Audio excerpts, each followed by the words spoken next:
शांति। आज 30 जुलाई 2021 के महावाक्य हैं।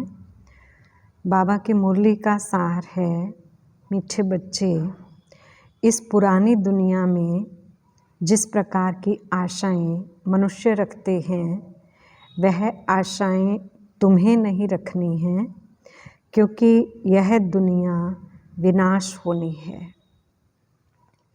प्रश्न है, संगम युग पर कौन सी आश रखो तो सब आशाएं सदा के लिए पूरी हो जाएंगी। बाबा ने कहा, हमें पावन बन बाप को याद कर उनसे पूरा वर्षा लेना है। सिर्फ यही आश हो। इसी आश से सदा के लिए सब आशाएं पूरी हो जाएंगी। आयुष्मान भव, पुत्रवान भव, धनवान भव, सब वरदान मिल जाएंगे। सतयुग में सब कामनाएं पूरी हो जाएंगी। गीत है, तुम ही हो माता, तुम ही पिता हो। ओम शांति। मीठे मीठे रूहानी बच्चों अर्थात आत्माओं प्रति परमपिता परमात्मा समझा रहे हैं, तुम जानते हो बेहद का बाप हमको वरदान दे रहे हैं।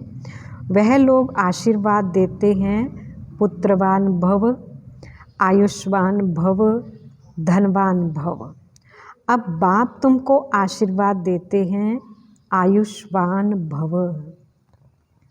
तुम्हारी आयु बहुत बड़ी होगी, वहाँ पुत्र भी होगा तो वह भी सुख देने वाला होगा। यहाँ जो भी बच्चे हैं दुख देने वाले हैं। सतयुग में जो बच्चे होंगे सुख देने वाले होंगे। अभी तुम बच्चे जानते हो बेहद का बाप बेहद सुख का वर्षा दे रहे हैं। बरोबर हम आयुष्मान धनवान भी बनेंगे। अभी कोई भी कामना दिल में नहीं रखनी है। तुम्हारी सब कामनाएं सतयुग में पूरी होनी हैं। इस नरक में कोई भी कामना नहीं रखनी है। धन की भी कामना नहीं रखो। बहुत धन हो, बड़ी नौकरी मिले, यह भी जास्ती तमन्ना नहीं रखना है। पेट तो एक पाव रोटी खाता है। जास्ती लोभ में नहीं रहना है। जास्ती धन होगा तो वह खत्म हो जाना है। बच्चे जानते हैं बाबा हमको स्वर्ग का मालिक बनाते हैं।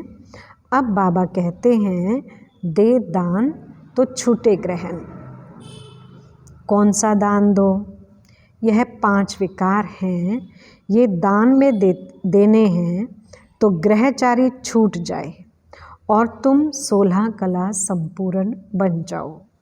तुम जानते हो हमको सर्वगुण संपन्न, 16 कला संपूर्ण, संपूर्ण निर्विकारी यहाँ बनना है। 5 विकारों का दान देना पड़ता है। बच्चों को बाप कहते हैं, मीठे बच्चों, आश कोई भी नहीं रखो सिवाय बेहद के बाप से बेहद का वर्षा लेने।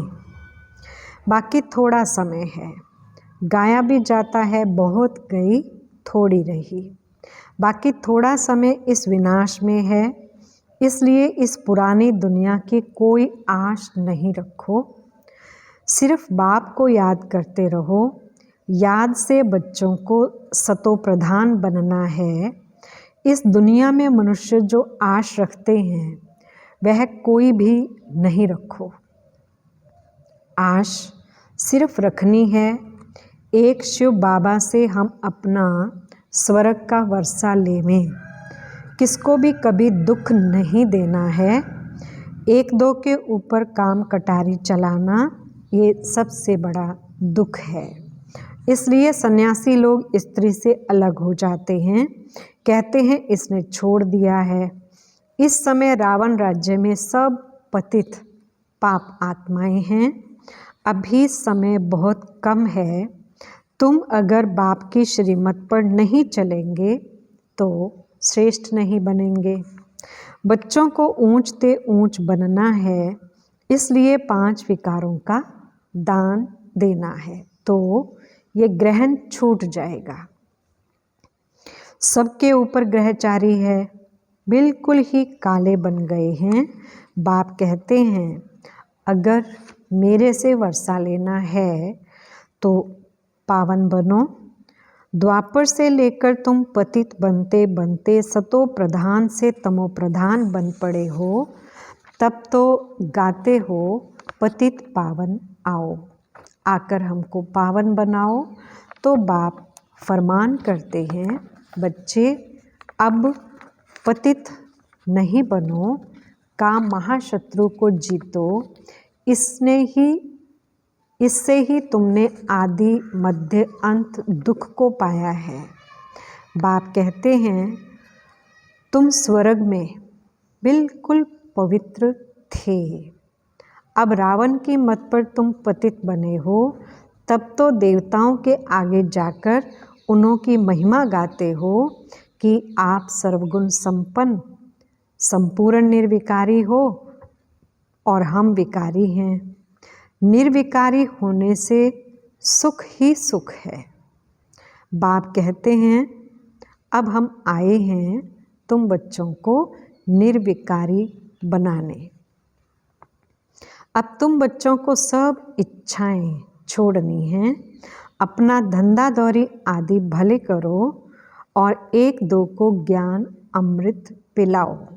गाया भी जाता है अमृत छोड़ विष काहे को खाए।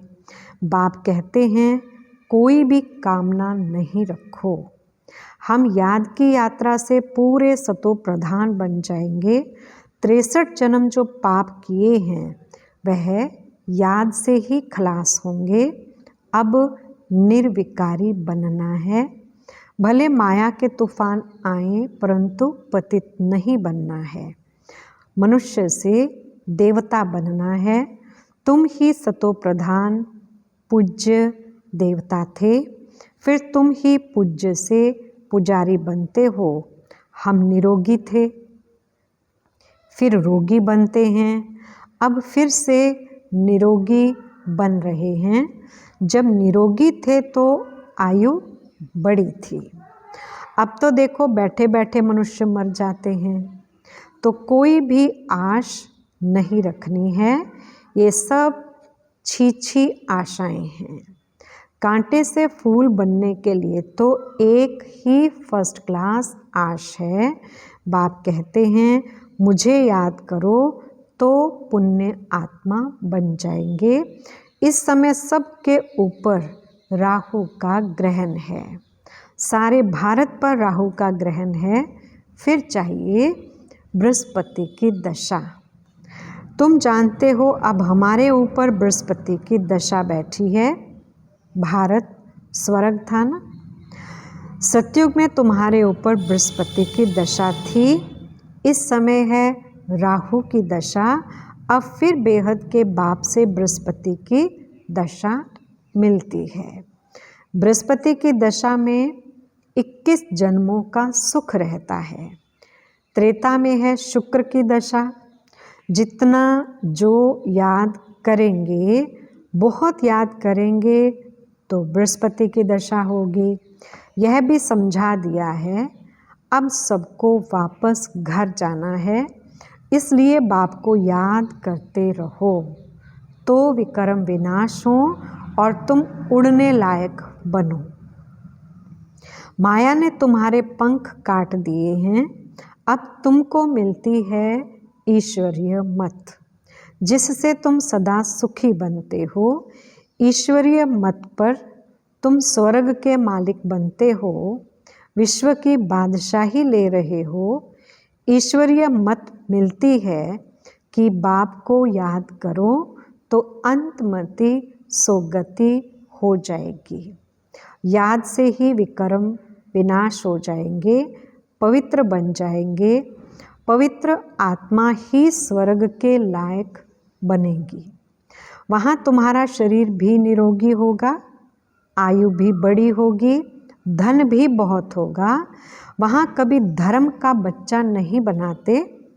बाप कहते हैं आयुष्वान भव, संपत्तिवान भव, पुत्र भी एक जरूर होगा। इस समय बाप सभी को धर्म का बच्चा बनाते हैं। तो फिर सतयुग में कोई धर्म का बच्चा होता नहीं। एक बच्चा, एक बच्ची है योग बल से। पूछते हैं वहाँ बच्चे कैसे पैदा होंगे? वहाँ है ही योग बल। ड्रामा में नूंद है, सतयुग में सब योगी हैं। कृष्ण को योगेश्वर कहा जाता है। ऐसे नहीं कृष्ण योग में रहते हैं, वह तो पूरा पवित्र योगी है। ईश्वर ने सबको योगेश्वर बनाया है, तो भविष्य में योगी रहते हैं। बाप ने योगी बनाया है। योगियों की आयु बड़ी रहती है, भोगी की आयु छोटी होती है। ईश्वर ने बच्चों को पवित्र बनाए, योग सिखाकर देवता बनाया है। इनको कहा जाता है योगी। योगी अथवा ऋषि पवित्र होते हैं। तुमको समझाया है तुम हो राज ऋषि। राजयोग सीख रहे हो। राजाई पद पाने के लिए इस समय बाप को याद करना है। यहाँ कोई उल्टी आश नहीं रखनी है कि बच्चा पैदा हो, फिर भी विकार में जाना पड़े ना, काम कटारी चलानी पड़े। देहे अभिमानी काम कटारी चलाते हैं, देही अभिमानी काम कटारी नहीं चलाते हैं। बाप समझाते हैं पवित्र बनो, आत्माओं से बात करते हैं, अब यह काम कटारी नहीं चलाओ। पवित्र बनो तो तुम्हारे सब दुख दूर हो जाएंगे। तुमको स्वर्ग का मालिक बनाते हैं। बाप कितना सुख देते हैं। बाप से तो पूरा वर्षा लेना चाहिए। बाप तो गरीब निवास है। गाया भी जाता है, सुदामा ने 2 चपटी चावल दी तो महल मिल गए। बाबा 21 जन्मों के लिए वर्षा दे देते हैं। ये भी समझते हो अब सबको वापस जाना है। शिव बाबा की स्थापना के कार्य में जितना जो मदद करे। घर में यूनिवर्सिटी व हॉस्पिटल खोलो, बोर्ड पर लिख दो, बहनों और भाइयों 21 जन्म के लिए एवर हेल्दी और वेल्दी बनना है तो आकर समझो। हम 1 सेकंड में एवर हेल्दी वेल्दी बनने का रास्ता बताते हैं। तुम सर्जन हो ना। सर्जन बोर्ड तो जरूर लगाते हैं, नहीं तो मनुष्यों को कैसे पता पड़े। तुम भी अपने घर के बाहर में बोर्ड लगा दो। कोई भी आए उसको 2 बाप का राज बताओ। हद के बाप से हद का वर्षा लेते आए हो। बेहद का बाप कहते हैं मामेकम याद करो तो बेहद का वर्षा मिलेगा। प्रोजेक्टर प्रदर्शनी में पहले ये समझाओ। इस पुरुषार्थ से तुम ये बनेंगे। अब है संगम। कलयुग से सतयुग बनना है। तुम भारतवासी सतो प्रधान थे, अब तमो प्रधान बने हो। अब बाप कहते हैं मुझे याद करो तो तुम स्वर्ग के मालिक बनेंगे। अक्षर ही 2 हैं। अलफ को याद करो तो बेबादशाही तुम्हारी। इस याद से खुशी में रहेंगे। इस छीछी दुनिया में कोई भी प्रकार की आश नहीं रखो। यहाँ तुम पुरुषार्थ करते हो जीते जी मरने के लिए। वो तो मरने के बाद कहते हैं स्वर्गवासी हुआ। तुम सबको कहते हो हम स्वर्गवासी बनने के लिए बाप को याद करते हैं, उससे बेहद का सुख मिलता है। बाप को याद करने से तुम कब रोएंगे पीटेंगे नहीं।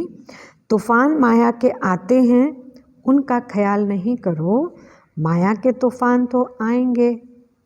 ये है युद्ध। संकल्प विकल्प आते हैं तो मुफ्त में टाइम जाता है। तूफान तो पास हो जाएगा, सदैव थोड़े ही रहेगा। सवेरे उठकर बाप को याद करना है, बाप से वर्षा लेना है।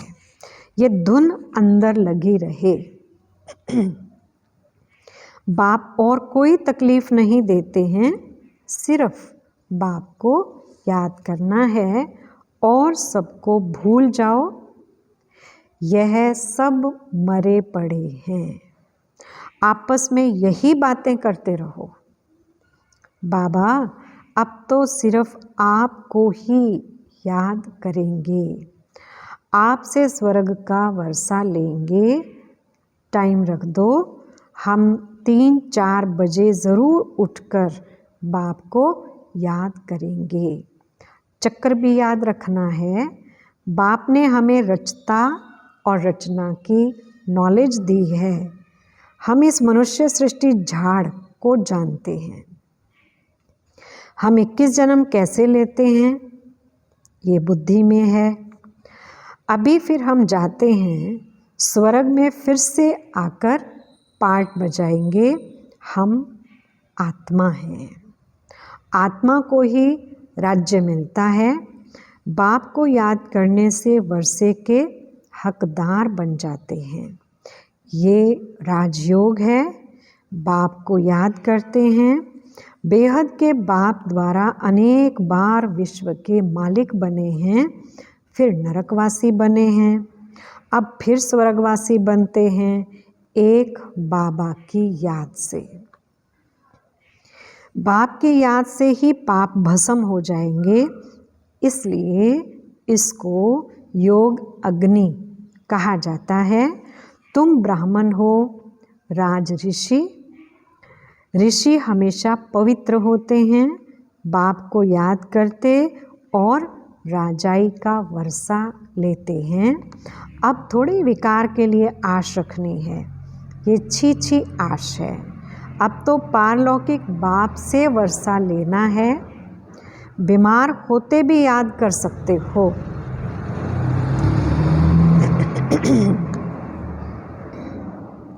बाप को भी बच्चे प्यारे होते हैं। बाबा को कितने बच्चों के पत्र आदि लिखने पड़ते हैं, शिव बाबा लिखवाते हैं। तुम भी पत्र लिखते हो, शिव बाबा केयर ऑफ ब्रह्मा। हम सब शिव बाबा के बच्चे ब्रदर्स हैं। रूहानी बाप आकर हमको पावन बनाते हैं, इसलिए कहा जाता है पतित पावन। सभी आत्माओं को पावन बनाते हैं, कोई को भी छोड़ता नहीं हूँ। प्रकृति भी पावन बन जाती है। तुम जानते हो सतयुग में प्रकृति भी पावन रहती, अभी शरीर भी पतित है। तब तो गंगा में शरीर धोने जाते हैं, लेकिन आत्मा तो पावन नहीं होती, वह तो होगी योग अग्नि से। अच्छा, मीठे मीठे सिक्किलधे बच्चों प्रति माता पिता बाप दादा का याद, प्यार और गुड मॉर्निंग। रूहानी बाप की रूहानी बच्चों को नमस्ते। हम रूहानी बच्चों की रूहानी बाप दादा को याद, प्यार, गुड मॉर्निंग और नमस्ते जी। धारणा के लिए पहला पॉइंट है, इस कलयुगी दुनिया में कोई भी उल्टी आश नहीं रखनी है। संपूर्ण सतो प्रधान बनने के लिए ईश्वरीय मत पर चलना है। दूसरा पॉइंट है, पावन बनकर वापस घर जाना है, यही एक आश रखनी है। अंतमति सोगति, माया के तूफानों में समय नहीं गंवाना है। वरदान है, निरंतर बाप के साथ की अनुभूति द्वारा हर सेकंड, हर संकल्प में सहयोगी बनने वाले सहज योगी भव। विस्तार है, जैसे शरीर और आत्मा का जब तक पार्ट है तब तक अलग नहीं हो पाती है, ऐसे बाप की याद बुद्धि से अलग ना हो, सदा बाप का साथ हो। दूसरी कोई भी स्मृति अपनी तरफ आकर्षित ना करे, इसको ही सहज और स्वतः योगी कहा जाता है। ऐसा योगी हर सेकंड, हर संकल्प, हर वचन, हर कर्म में सहयोगी होता है। सहयोगी अर्थात जिसका एक संकल्प भी सहयोग के बिना ना हो। ऐसे योगी और सहयोगी शक्तिशाली बन जाते हैं। स्लोगन है, समस्या स्वरूप बनने की बजाय समस्या को मिटाने वाले समाधान स्वरूप बनो। अच्छा, ओम शांति।